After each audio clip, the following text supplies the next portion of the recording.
بسم اللہ الرحمن الرحیم۔ میرے بچوں، ہمارے ملک کو ہر قسم کے تجربات سے گزارا گیا ہے۔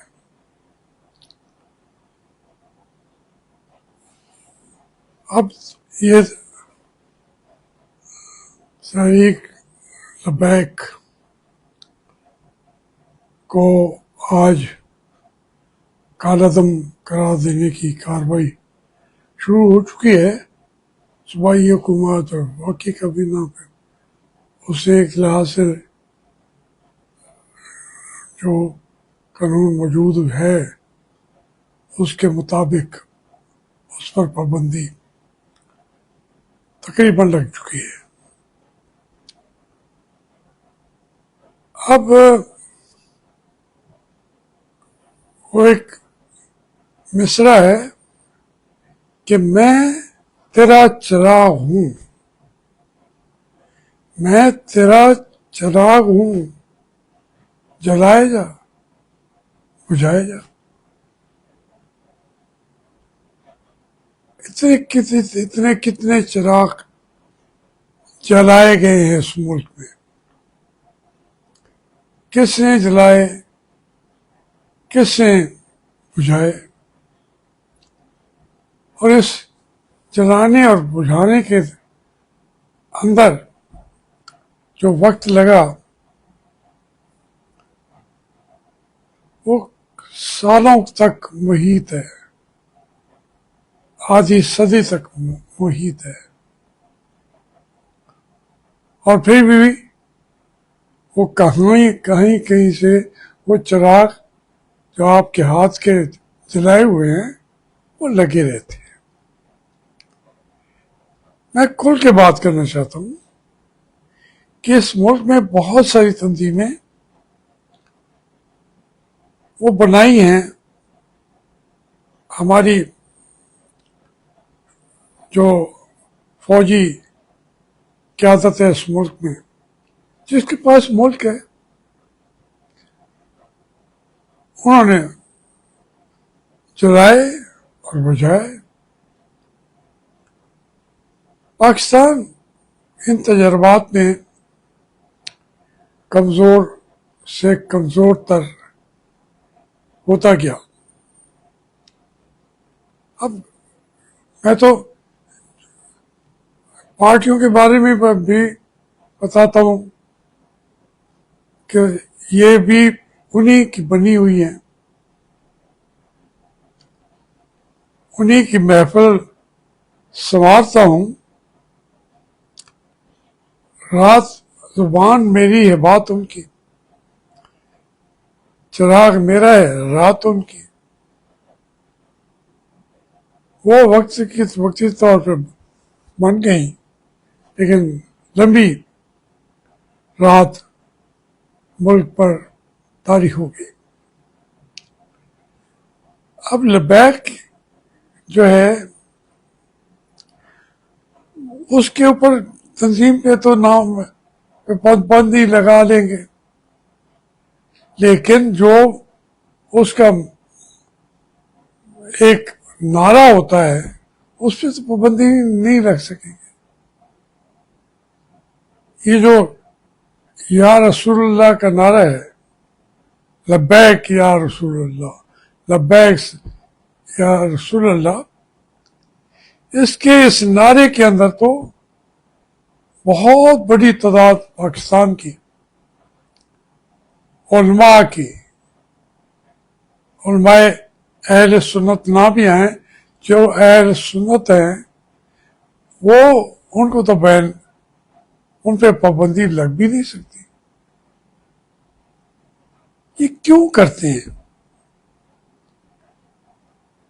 آپ کی اس سوچ کو تو میں معترف ہوں کہ آپ دیکھتے ہیں کہ ایک بڑا طبقہ کھڑا کیا جائے،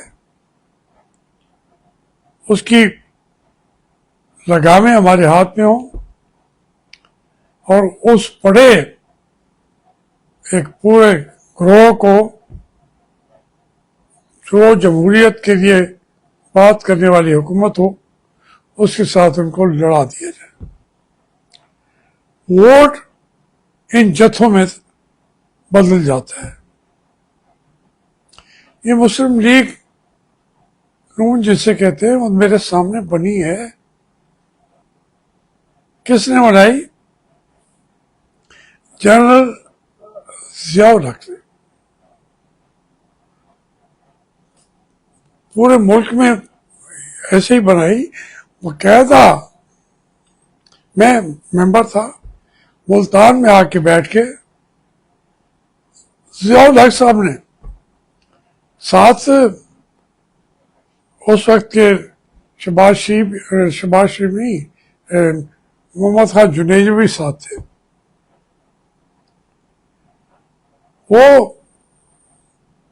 انہوں نے بات نہیں کی ایم این اے سے. ضیاء الحق نے ایم این اے کو کہا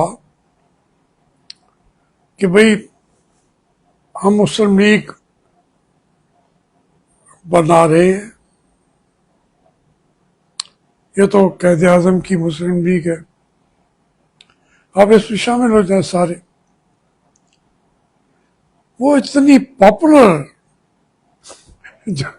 جماعت ہوئی کہ پوری پارلیمنٹ مسلم لیگ میں ضم ہو گئی. صرف ہم چند سر پھیرے تھے. میں نے ضیاء الحق صاحب سے بھی کہا کہ آپ ہم سب کو آزاد چھوڑ دیں, جمہوریت کو آزاد کر دیں. الیکشن کرا لیے ہیں تو جمہوریت کو روک تو نہیں سکیں گے, تو اس کی بجائے آپ اس کے پیٹرن ان چیف بن جائیں, سرپرست اعلیٰ ہوں, اور ایک سائڈ بیٹھ کے نیوٹرل پوسچر اختیار کریں. ملک میں جب آپ کو ہم بانیے جمہوریت بھی کہہ دیں گے, ہم نہیں حالات کہہ دیں گے, کچھ تو کرو. اس نے کہا تم شامل نہیں ہوگی. میں تو جنرل صاحب سوال ہی نہیں پیدا ہوتا.